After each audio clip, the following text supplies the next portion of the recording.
பக்கங்கள். Hi friends, இது மாலிகாவின் கேளுங்க கதை கேளுங்க. இதோ உங்களுக்காக நீங்கள் பெரிதும் விரும்பி கேட்ட வானவில் நெஞ்சங்கள் தொடரின் 2ஆம் சீசன் ஒரு கூட்டு பறவைகள் கதையை இன்று தொடங்குகிறேன். கதைக்குள் செல்லும் முன் வானவில் நெஞ்சங்கள் தொடரின் கதையை ஒரு சிறு முன்னரையாக தர விழைகிறேன். நம் கதை நடக்கும் ஊர் உளுந்தூர்பேட்டை. நம் கதையின் நாயகன் முரளிதரன் 17 வயதில் தன் தாய் தந்தையை இழந்த பிறகு தன் 4 தம்பிகளை வளர்த்து ஆளாக்குகிறான். அதற்கு அவனுடைய மனைவி சத்யவாணி அவனுக்கு துணை நிற்கிறாள்.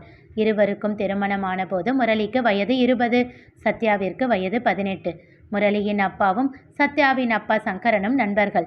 17வது வயதில் சத்யாவிற்கு கர்ப்பப்பையில் பிரச்சனை இருப்பதாக சங்கரனுக்கு தெரிய வர சிறு வயதிலிருந்தே அவளை ஒரு தலையாக காதலித்து கொண்டிருக்கும் முரளி அவளை திருமணம் செய்து கொள்வதற்காக குடும்ப கட்டுப்பாடு அறுவை சிகிச்சை செய்து கொள்கிறான். பின் வேறு வழியின்றி சங்கரன் அவனுக்கு சத்யாவை திருமணம் செய்து வைத்து விடுகிறார். முதலில் முரளியை பிடிக்காமல் திருமணம் செய்யும் சத்யா பிறகு அவனை ஆழமாக காதலிக்க தொடங்கிவிடுகிறாள். பல வருடங்கள் கழித்தே தனக்கு இருக்கும் குறையை பற்றி அவளுக்கு தெரிய வருகிறது. உண்மை அறிந்த பின் முரளியை இன்னும் பைத்தியமாக காதலிக்க தொடங்கிவிடுகிறாள்.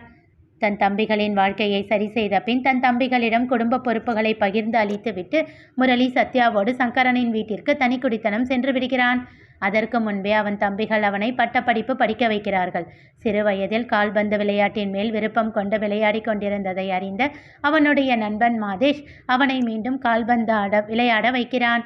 உடற்கல்வி ஆசிரியராக பணியாற்றுவதற்கான படிப்பையும் படித்து முடித்து அதற்கான பயிற்சியை பெற்றுக்கொண்டு ஒரு பள்ளியில் உடற்கல்வி ஆசிரியராக பணிபுரிந்து கொண்டிருக்கிறான் முரளி. சில வருடங்கள் கழித்து மீண்டும் தங்கள் வீட்டிற்கு திரும்பி விடுகிறார்கள் முரளியும் சத்யாவும். தம்பிகளின் பிள்ளைகள் வளர்ந்துவிட ஒரு மகன் முரளி ஆசைப்பட்ட IPS கனவை நிறைவேற்றுகிறான். ஒரு மகள் கால்பந்து வீராங்கனை ஆகிறாள். இதை கண்டு மன நிறைவோடு சந்தோஷமாக வாழ்ந்து கொண்டிருக்கிறான் முரளி. இந்த கதை ஒரு கூட்டு பறவைகள் அந்த வீட்டின் அடுத்த தலைமுறை பிள்ளைகளின் வாழ்க்கையை சுற்றி அமையப் போகிறது. இந்த கதையும் உங்கள் அனைவருக்கும் பிடிக்கும் என்று நம்புகிறேன். கதைக்குள் செல்லும் முன் மீண்டும் கதாபாத்திரங்களை ஒரு முறை நினைவுபடுத்தி விடுகிறேன். முரளிதரன் சத்யவாணி, வேணுகோபாலன் நித்யபூரணி, மகன் ஆதித்யா, மகள் அஸ்விதா, நந்தகுமரன் பிரியதர்ஷினி, மகள் அன்விதா, மகன் அபினவ், நவநீத கிருஷ்ணன் வேதவர்ஷினி, மகன் அர்ணவ், மகள் அனன்யா, கிரிதரன் மித்ரசாரிணி, மகள் அக்ஷரா, மகன் ஆதர்ஷ். நித்யாவின் பெற்றோர் சாரங்கன் அன்னபூரணி, அவள் தங்கை வித்யா, அவள் கணவன் விஜயன். பிரியாவின் அம்மா யசோதா.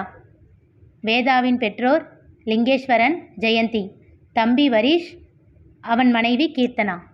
மித்ராவின் குடும்பம் பெற்றோர் அருணாச்சலம், மலர்கொடி, அண்ணன் மாதேஷ், அண்ணி நந்தினி, அவர்கள் மகன் நிதிஷ். அந்த கதையில் இருந்து இந்த கதையில் பயணம் செய்ய போகும் கதாபாத்திரங்களை மட்டுமே இங்கே குறிப்பிட்டிருக்கிறேன்.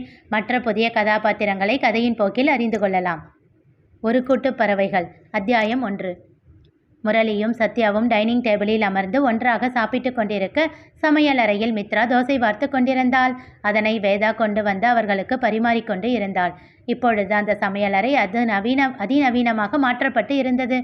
எதிலும் முரளியும் சத்யாவும் தலையிடுவது இல்லை. நித்யா, பிரியா, வேதா, மித்ரா இவர்களின் விருப்பத்திலேயே அனைத்தையும் மாற்றிக்கொண்டனர். அது மட்டும் இல்லாமல் எப்போதும் முரளி வீட்டில் இருக்கும் சமயத்தில் எல்லாம் சத்யாவோடு சேர்ந்து அமர்ந்து ஒன்றாக சாப்பிட வேண்டும் என்பதுதான் இந்த வீட்டிற்கு வந்ததும் நித்யா போட்ட முதல் கண்டிஷன். சத்யா தன் தங்கைகள் போடும் எந்த கண்டிஷனையும் கட்டளையாக ஏற்காமல் அவர்களின் விருப்பம் என்றே எண்ணி வாழ்க்கையை அனுபவித்து கொண்டிருந்தாள். இதோ இப்பொழுதும் கணவனின் அருகில் அமர்ந்து அவன் ருசித்து சாப்பிடுவதை ரசித்து கொண்டே அவனோடு உரையாடி கொண்டு சந்தோஷமாக சாப்பிட்டு கொண்டிருக்கிறாள். அப்போதுதான் வீட்டிற்குள் நுழைந்த 12 வயது அனன்யாவும் ஆதர்ஷும் வேகமாக ஓடி வந்து முரளியையும் சத்யாவையும் பின்னே இருந்து கழுத்தோடு கட்டிக்கொண்டனர். வேதா அனன்யாவையும் மித்ரா ஆதர்ஷையும் சரியாக 5 நாட்கள் வித்தியாசத்தில் பெற்றெடுத்தனர். அதனால் இருவரும் எப்பொழுதும் ஒன்றாகவே இருப்பார்கள். ஹேய் வாண்டுங்களா, வந்துட்டீங்களா டியூஷன்லேருந்து என்றாள் சத்யா அனன்யாவின் கன்னம் தட்டி. ஐயோ பெரியம்மா, அது டியூஷன் இல்லை, வேதிக் மேக்ஸ் கிளாஸ் என்றாள் அனன்யா. ஸோ கிளாஸ்ன்னு சொல்லுங்க, டியூஷன்னு சொல்லாதீங்க என்றான் ஆதர்ஷ் முகத்தை சுருக்கி. உரக்க சிரித்தான் முரளி. இதில் என்னடா இருக்கு, டியூஷன் போகிறது தப்பா? உன்னோட பிரியா பெரியம்மாலாம் டியூஷன் போய் தானே படித்தா. பெரியம்மா அவங்களுக்கு வீட்டில் சொல்லி கொடுக்க யாரும் இல்லை, அதனால டியூஷன் போனாங்க. எங்களுக்கு அப்படியா?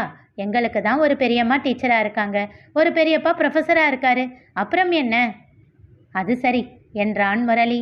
அனன்யாவும் ஆதர்ஷும் ஒருவரை ஒருவர் பார்த்து கண்ணடித்து கொள்ள இருவரும் ஒரே நேரத்தில் சாப்பிட்டு கொண்டிருந்த முரளி, சத்யா இருவரின் கையில் இருந்த உணவை ஆளுக்கு ஒன்றாக தங்கள் வாயில் திணித்து கொண்டனர். அவர்கள் செய்த வாழ்த்தனத்தை கண்டு சத்யாவும் முரளியும் சந்தோஷமாக சிரித்தனர். அப்போது தோசையை எடுத்து கொண்டு வந்த வேதா அதனை கண்டு, டேய் எத்தனை தடவை சொல்றது, அவங்க கிட்ட இருந்து இப்படி சாப்பிடாதீங்கடான்னு, சொல்ற பேச்ச கேட்கறதே இல்லை என்றவாறே இருவரின் முதுகிலும் ஒரு அடி வைத்தாள். போங்க பெரியம்மா என்ற ஆதர்ஷும், போங்க மம்மி என்ற அனன்யாவும் ஒரே நேரத்தில் சொல்லிவிட்டு வேகமாக தங்கள் அறைக்குள் நுழைந்து கொண்டனர். சத்யாவும் முரளியும் சாப்பிட்டு முடித்தவுடன், அக்ஷு, நந்து பெரியப்பாவை சாப்பிட கூப்பிடு என்று அங்கே ஹாலில் அமர்ந்து படித்து கொண்டிருந்த 15 வயது அக்ஷராவிடம் கூறினாள் வேதா. அக்கா இருங்க, பசங்க வந்து சாப்பிடட்டும், அப்புறமா மாமாவை கூப்பிடலாம். ஆமாம், உன் பையனும் என் பொண்ணும் நாம் கூப்பிட்ட உடனே வந்துட்டு தான் அடுத்த வேலை பார்ப்பாங்க பாரு, பேசாமல் இருடி, அவங்க வர்றதுக்குள்ள மாமா சாப்பிட்டு முடிச்சிடுவாரு என்றாள் வேதா. அப்போ சரி என்று விட்டாள் மித்ரா. ஆனால் ஒன்றுக்கா, இவங்க 2 பேரையும் பார்க்கும்போது எனக்கு என்ன தோணுது தெரியுமா? என்ன? பிரியாக்காவையும் நவநீதன் மாமாவையும் பார்த்த மாதிரியே இருக்கு. மெல்லிய புன்னகை ஒன்று வேதாவின் இதழில் அரும்பியது. அதற்குள் நந்து வந்து சாப்பிட அமர்ந்தான். அவனுக்கு தோசையை எடுத்து சென்று பரிமாறினாள் வேதா. பாப்பா, நீ எதுக்கு எடுத்துக்கிட்டு வர? அப்புறம் உனக்கு கால் வலிக்கும் இல்லை, நானே மித்ரா கிட்ட போய் வாங்கிக்கிறேன் என்றான் அடக்கப்பட்ட சிரிப்போடு. இடுப்பில் கையை வைத்து அவனை முறைத்தவள், எத்தனை தடவை சொல்கிறது பாப்பான்னு கூப்பிடாதீங்கன்னு, நம்ம வீட்டில் வாண்டுங்கெல்லாம் என்னை கிண்டல் பண்ணுறாங்க மாமா. அதுக்காகத்தானே கூப்பிடுறேன் என்று அசட்டையாக சொல்லிவிட்டு சாப்பிட ஆரம்பித்தான். உங்களை என்று அருகில் இருந்த தட்டை எடுத்து அவன் தலைக்கு நேரே அடிக்க ஓங்கியவள், எப்போ பார்த்தாலும் என்கிட்ட வம்பு பண்ணிக்கிட்டே இருக்க வேண்டியது என்று கோபமாக சொல்லிவிட்டு தட்டை டேபிளின் மேலேயே வைத்துவிட்டு வேகமாக சமையல் அறைக்குள் சென்றாள். ஆரம்பிச்சிட்டிங்களா 2 பேரும் என்றாள் மித்ரா சிரித்து கொண்டே. வேதா அவளை முறைக்க அங்கே நந்துவும் சிரித்து கொண்டே சாப்பிட்டு கொண்டு இருந்தான். இதை எதையும் கருத்தில் கொள்ளாமல் சாப்பிட்டு விட்டு எழுந்த முரளியும் சத்யாவும் தோட்டத்தில் சென்று அமர்ந்து பேச ஆரம்பித்து விட்டனர். விழுப்புரம் பைபாஸ் சாலை ஓரமாக நின்றிருந்த அந்த பொலிரோவில் சாய்ந்தபடி சாலையில் வரும் வாகனங்களை கூர்மையாக பார்த்து கொண்டிருந்தான் அவன். அப்போது அந்த பொலிரோவின் டேஷ்போர்டில் இருந்து அவனுடைய செல்போனின் ரிங்டோன் அலறியது. மச்சான், என்னை காப்பாத்துடா. யார் அவன்? தெரிந்து கொள்ள தொடர்ந்து கேளுங்க, கதை கேளுங்க. மீண்டும் சந்திப்போம்.